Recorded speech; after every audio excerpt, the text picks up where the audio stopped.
बच्चों yes sir. आप लोग भाई बहुत तेज बोलते हैं, थोड़ा सा आराम से बोला कीजिए, ठीक है। Yes sir. आज आपको एक बहुत ही अच्छी कहानी सुनाएंगे सच्चे मित्र पर, कि सच्चा मित्र कैसा होता है और हमें मित्रता कभी भी तोड़नी नहीं चाहिए। अगर एक मित्र रूठ भी जाए तो उसको मना लेना चाहिए, क्योंकि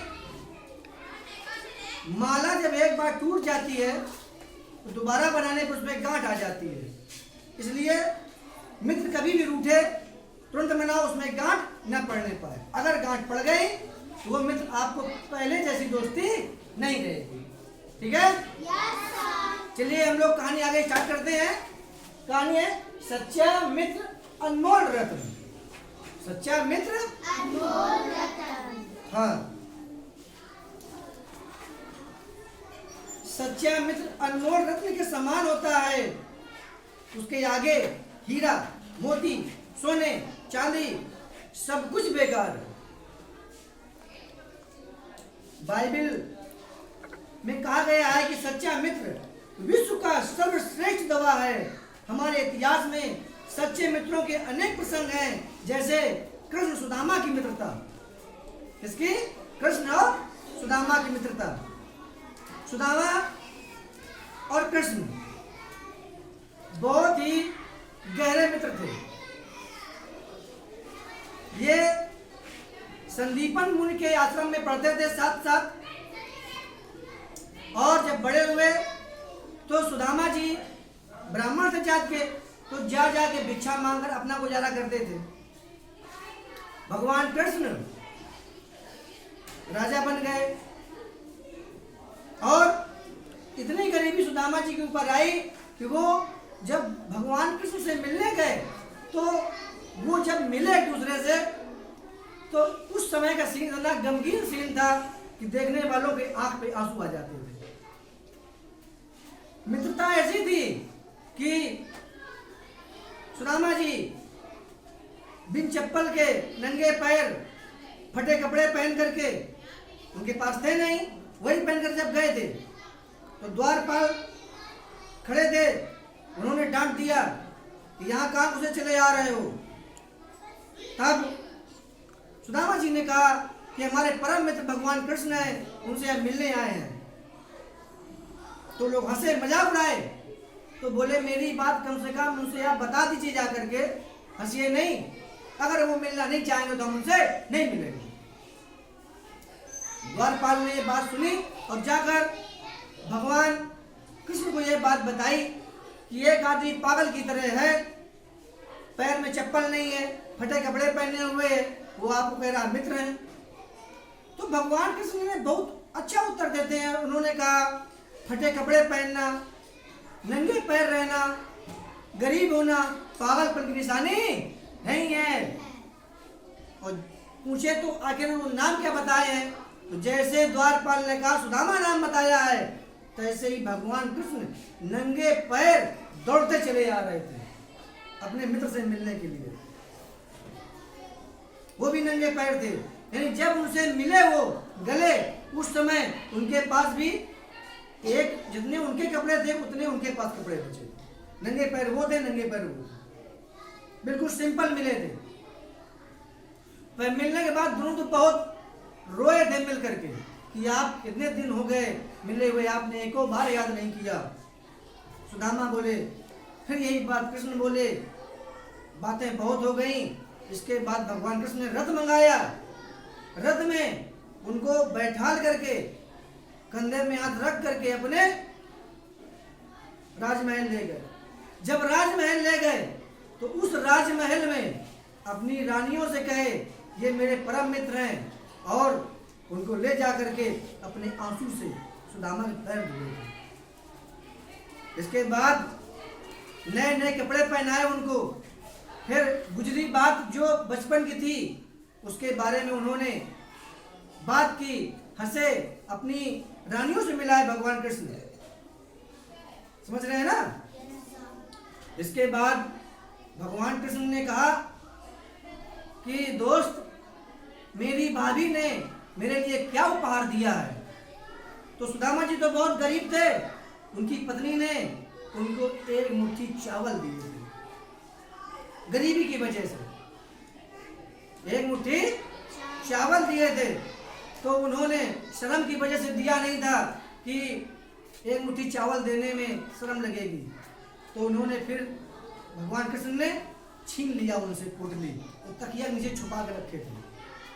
छीनने के बाद जैसे छीने तो बोले बताइए इतना अच्छा उपहार मेरी भाभी ने दिए खाने के लिए और आप हमें दिए नहीं, ये बहुत गलत बात है। पहले भी आप चना चुरा चुरा करके हमसे खाते थे, अभी भी जो भाभी ने दिया वो भी आप मुझे देना नहीं चाहते हैं। तो भगवान ने छीन करके एक मुट्ठी चावल जैसे ही खाए तैसे उन्होंने एक लोक दान दे दिया सुदामा। दूसरी मुट्ठी जैसे खाए तो तीसरा लोक दान दे दिया अपनी मित्रता में। दूसरा भी दे दिया उन्होंने दान में। जब तीसरी मुट्ठी खाने लगे तो उनकी पत्नी रुक्मिणी ने आकर के हाथ पकड़ लिया कि भगवान ये क्या कर रहे हो, तीनों लोग सुदामा जी को दे दोगे तो हम लोग रहेंगे क्या। तो बोले जैसे सुदामा हैं वैसे ही हम रहेंगे। एक समय की बात है जब सुदामा जी ने मुझे एक चावल दिया था खाने के लिए, एक चावल का दाना। उस समय वो एक चावल का दाना उनकी कुल संपत्ति थी। जब कुल संपत्ति वो मुझे दे देते हैं तो मेरा भी अधिकार बनता है कि अपनी पूरी संपत्ति हम उनको दान में दे दें।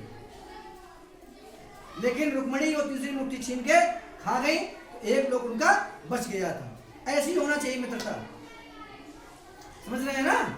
हाँ, आगे देखिए कृष्ण की और अर्जुन की मित्रता।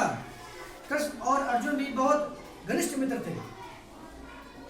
अगर भगवान कृष्ण नहीं होते अर्जुन के साथ में तो अर्जुन युद्ध नहीं जीत पाते, हमेशा साथ दिया उन्होंने। राम की सुग्रीव और विभीषण की मित्रता।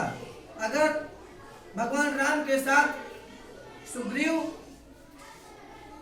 नहीं होते, विभीषण नहीं होते तो भगवान राम युद्ध नहीं जीत पाते। सच्चा मित्र वह होता है जो सुख और दुख दोनों में हमारा साथ देता है। सच्चा मित्र कौन होता है? जो मैं दुख में और मैं सुख में दोनों में साथ दे। ये नहीं है कि हम आज खुश हैं तो 10 मित्र हो गए खाने की वजह से, और दुखी हैं तो हमारे पास कोई नहीं आया। ऐसे स्वार्थी मित्र से हमें दूर रहना चाहिए, समझ रहे हैं ना। हाँ, जो मित्र विपत्ति के समय हमारा साथ दे और जरूरत पड़ने पर कभी अंगूठा न दिखाए वह सच्चा मित्र कहलाता है। अंगूठा दिखाना मतलब हमसे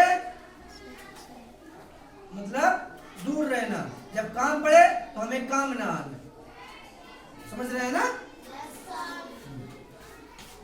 केवल सुख के दिनों में मौज मस्ती करके दुख या विपत्ति पड़ने पर आंखें चुरा के मुंह फेर देने वाले मित्र से हमें बहुत दूर रहना चाहिए। सच्चा मित्र सदैव कंधा से कंधा मिलाकर रहता है। सच्चा मित्र हमारी अनुपस्थिति में सबके सामने हमारी प्रशंसा करता है और हमारी उपस्थिति में बुराई करता है। देखिए सच्चा मित्र कौन होता है? जो सामने हो तो बुराई करे लेकिन सुनने में हमारी बड़ाई करे, वही सच्चा मित्र कहलाता है। ये नहीं है कि सामने कहे ये बस ये हमारा सबसे सच्चा मित्र है, इससे अच्छा कोई मित्र नहीं है, और पीठ पीछे हमारी बुराई करे वो स्वार्थी मित्र होता है। ऐसे मित्र से हमको दूर रहना चाहिए, समझ रहे हैं ना।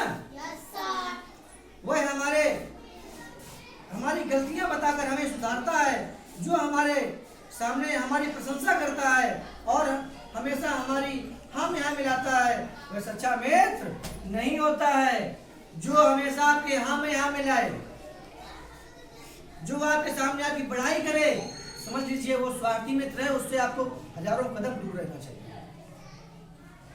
जो आपके सामने बुराई करे, पीठ पीछे आपकी भलाई की बात करे, आपकी बड़ाई करे, वो सच्चा मित्र होता है।